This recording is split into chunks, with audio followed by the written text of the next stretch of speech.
Agent आहे 18 अक्टूबर उन agenda ते ॻाल्हाईंदुसि थोरो एजेंडा खां हटी पहिरीं दोस्तनि जे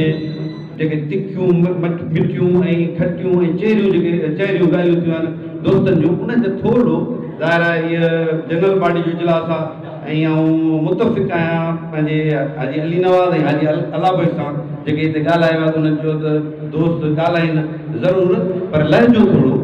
जो पाण में आहियूं ऐं ॿी ॻाल्हि दोस्तनि जेका कई सीनियर आहिनि त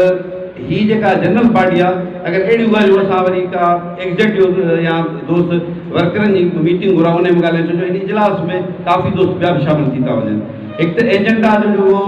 मक़सदु हूंदो आहे उन में दोस्त एजेंडा ते ॻाल्हाए अगरि जेको सदारत करे रहियो आहे उन खां इजाज़त वठी ॻाल्हाए उनखे इजाज़त आहे ऐं हिते क़ुर्बानी जी ॻाल्हि थी त आउं चवां थो यकीन अज़ीम क़ुर्बानी त असांजे शहीद क़ाइद जनाब ज़ुल्फ़िकार अली भुट्टो जी आहे उन खां पोइ असांजी मोहतरमा बेनज़ीर भुट्टो जी आहे हुन घराणे सां कंहिंजो हिसाबु कोन्हे पोइ असांजे 29 सेप्टेंबर जे शहीदनि जी आहे हर कंहिंजो जंहिंजो पघर जो कतिरो वियो आहे उनजी बि क़ुर्बानी आहे जेको विख हलियो आहे उनजी बि क़ुर्बानी आहे ऐं कुझु दोस्तनि जी वरी सीनियर जूनियर जी उन ते आउं हिकिड़ी थोरी गुज़ारिश कंदुसि त बराए महिरबानी अगरि जेके दोस्त पाण खे महसूसु था कनि असां सीनियर आहियूं ऐं पोइ हिन डिसिप्लिन खे बि सिखनि उहो डिसिप्लिन छा आहे हिते जेको अॼु कार्रवाई हली आहे ऐं हिते जनरल सेक्रेटरी हुन ते लाज़मी ॻाल्हाईंदुसि ऐं साईं खे बि इहा गुज़ारिश कंदुसि या तजवीज़ ॾींदुसि जॾहिं बि कार्रवाई जी स्टार्ट थिए तिलावत खां पोइ जॾहिं दुआ घुरी वेंदी आहे त पहिरीं हक़ु ॻाल्हाइण जो वर्कर खे उन खां पोइ यूनिट पोइ यूनियन पोइ असांजी सिटी उन खां पोइ असांजे तालुके जा हेठां उहिदेदार पोइ असांजा जेका आहिनि ज़िले वर्किंग कमेटी जा मेंबर पोइ एग्जेक्टिव पोइ जेको सदारत थो करे हिते छा थियो आहे माना भाउ मुंहिंजे लतीफ़ तक़रीर त कई भई तव्हां बिल्कुलु सीनियर आहियो तव्हां आउं सम्झां थो पीर बख़्श जे ॻाल्हाइण खां पोइ माना हिते सभिनी दोस्तनि चयो पियो ॻाल्हायो न त ॻाल्हाइजे आहे इम्तियाज़ ॻाल्हायो माना इहो न थियणु घुरिजे आहे या त पहिरीं ॻाल्हायो आहे या त वरी अॼु पीर बख़्श ॻाल्हायो मुराद अली ॻाल्हायो सभु ॻाल्हायो पोइ हेठां तव्हां शुरू थी वियो जेको डेकोरम आहे उनखे बरक़रार रखंदासीं हिक ॿिए जी इज़त कंदासीं जे तव्हां असांजी इज़त कंदो यकीननि सां तव्हांजी इज़त इहे शयूं ॿीहर जेके आहिनि असांखे सिखणियूं पवंदियूं जॾहिं असां पाण खे सीनियर सॾायूं था इन्हनि शयुनि जो पाबंदी सां जे अमल कंदासीं त इनशा अल्लाह ताला ॿियनि खे बि सिखण जो मौक़ो मिलंदो। हाणे ईंदासीं त एजेंडा ते एजेंडा आहे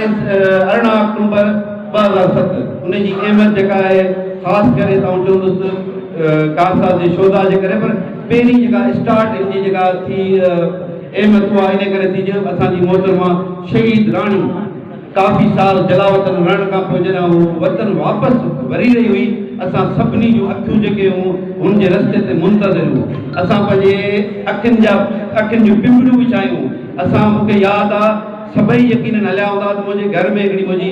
ॿुढड़ी अम्मा आहे जेका हार्ट जी पेशेंट आहे ऐं शुगर जी फ़क़ति घर में उहा रहियल मुंहिंजा नंढड़ा ॿारड़ा जेके हुआ असां सभु उते एयरपोर्ट ते मौजूदु हुआ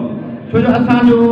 इन पार्टी सां इश्क़ आहे असां कॾहिं बि न ॻणायो आहे त मूंखे केतिरा साल थिया आहिनि या आउं केतिरो सीनियर आहियां दोस्त अगरि जे ॻणाइनि था तव्हां उन्हनि खे चवंदुसि हा उन्हनि जी महिरबानी आहे भले हू पाण खे केतिरो बि सीनियर चवनि पर हिन पार्टी जी में हिननि प्रोग्राम जी अहमियत स्टार्ट उतां थी थिए जॾहिं असांजो उहो जेको ख़ुशियुनि जो शादमानो उन्हनि डिक्टेटर राता हणी ऐं उन असांजे बम ब्लास्ट कयो जंहिंमें तव्हां ॾिठो त पोणा 200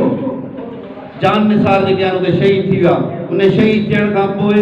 कुझु त अहिड़ा बि हुआ जेके गुमनाम सिपाही हुआ जंहिंजो को नालो बि कोन जेके मोहतरमा बेनज़ीर इजाज़त वठी जीअं करे काफ़ी महीननि खां पोइ हुनखे ॻड़ी ख़ुदा बख़्श में दफ़न कयो आहे हिकु त अहमियत हुनजी 2007 अक्टूबर जी मोहतरमा जी जलावतनी ख़तमु करे हुई वरी उनजी हिकिड़ी दफ़ा अहमियत तॾहिं वधी जॾहिं सिंध में बिटे मयार जे ख़िलाफ़ क़ौम परस्तनि तहरीक हलाई ऐं असांजो क़ाइद जनाब बिलावल भुट्टो ज़रदारी हुन ऐलान कयो त हू पंहिंजो सियासी कदम जी माना हूंदे त मच्छी खे चवंदा आहिनि त पाणी में तरण जी का ज़रूरत न हूंदी आहे मुज़ाहिरात हुनजी तरबियत ख़िलाफ़ चवंदा आहियूं पंहिंजो सियासी कदम जी बाज़ाब्ता ऐलान थो कयां तॾहिं बि इन बुट ऐं बूसट इन माहौल में हितां नवाब शाह जा ऐं तालुके सकण जा ख़ासि करे वर्कर जंहिं टाइम ते जेको प्रोग्राम लिखियो वियो उनजो नालो हमेशह दोस्तनि खां विसरियो पियो वियो मूं हाजी अली नवाज़ खे उनजो यादि ॾियारियो आहे सरदार फतेह महमद वेठो आहे पहिरीं बि असां वटि 86 में जॾहिं मोहतरमा कराची आई त हिननि जी अॻुवाणी में सकरनि में पहिरें पंधु विया। वरी उन 14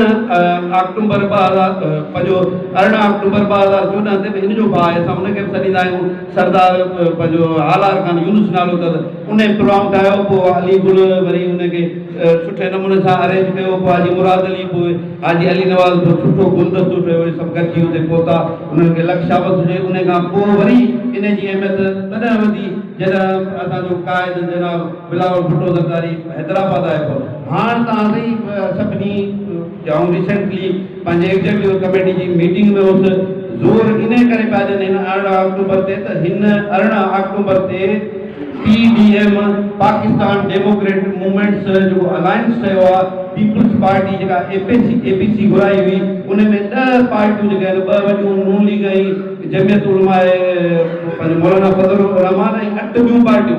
तव्हां ॾिठो हूंदो जॾहिं बि असांजा जलसा थिया हूंदा, जॾहिं असांजो अॻु में इताद हूंदो पले जे जा जेके वर्कर ईंदा, असां हुनजे हिकिड़े वर्कर खे 2 झंडा हथ में हूंदा। वरी जॾहिं कादरी असां सां इताद में हो त असांजा लखे माण्हू हूंदा, हुनजा ट्रक मां जेके माण्हू लहंदा त हिकिड़े माण्हू खे 10 झंडा हूंदा, असांजो माण्हू हुनजो झंडो कोई बीठो हूंदो। गाज़ी मंसूर जेका ॻाल्हि कई त पार्टी जी सुञाणप मंशूर असांजो झंडो आहे। अॻे त असां झंडा मुहिम बि कराईंदा हुआसीं, रोडनि तां झंडा हणाईंदा हुआसीं, घरनि ते झंडा हणाईंदा हुआसीं। हाणे त उहा रिवायत वई हली आहे। हाणे त पहिरां फ्लैक्स स्टिकर फोटुनि ताईं अॻे त माण्हू कारकर्दगी जी बुनियाद ते उहिदा मिलंदा, पाणे सॾु करे केरु को डिमांड कान कई। इंशाल्लाह जे अगरि कमु कंदो, तव्हांजी स्ट्रगल हूंदी, तव्हांखे उहिदा मिलंदा। हिन 18 अक्टूबर जी बि अहमियत हिन जलसे जी इन करे आहे त चेयरमैन बिलावल भुट्टो ज़रदारी हुन स्टेज ते हूंदो। अॼु जो असांजो इजलास हो जनरल बॉडी जो, उहो मुल्तवी इन करे कयो आहे त सुभाणे सिंध जो सदर डिवीज़न जो इजलास पियो करे नवाबशाह में,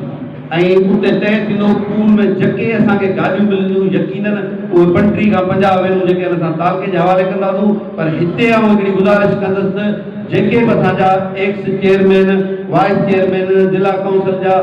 मेंबर ऐं जेके नोटेबल्स जेके सरनिवारा आहिनि ऐं ख़ासि करे जेके उहिदेदार आहिनि, हर उहिदेदार ते फर्ज़ु आहे त उहो हिकिड़ी गाॾी लाज़मी कढे। पोइ इंशाअल्लाह ताला इहो वॾो जुलूस हिसाब सां खणी ऐं झंडा पाण सां गॾु खणी उते पहुचंदासीं त जॾहिं चेयरमैन साहिबु ॾिसंदो त सुरखुरू असां हूंदासीं इंशाअल्लाह ताला। हाई साहिबु जेका ॻाल्हि कई असांजे पावर जे लाइ, ऐं चवंदो हींअर ई अची सां मुलाक़ात हाई साहिबु खे त असां गुज़ारिश कंदासीं त इहा गुज़ारिश उते अधी वटि रखनि त इहे मामलात जेके आहिनि उते हल थियणु घुरिजनि। जिन दोस्तनि खे शिकवा शिकायत ऐं नाला वठी पोइ हिते उन्हनि खे आर्ग्यू न कंदुसि। बाक़ी जेको बि दोस्त असां सां राब्तो कंदो आहे, कंहिं कम जे लाइ ॻाल्हाईंदो आहे, यकीन मञो असां ज़रूरु कोशिशि कंदासीं पंहिंजे वसार कई पवंदीसूं। पोइ हाणेदार के मसइला अहिड़ा आहिनि, हल बि थियनि था, के पेचीदा आहिनि, न बि थी सघंदा। तव्हां सभई अहमियत जे क़ाबिल आहियो। जिथे बि हुजो ख़ुशि आबाद रहो। जीए भुट्टो भेनर।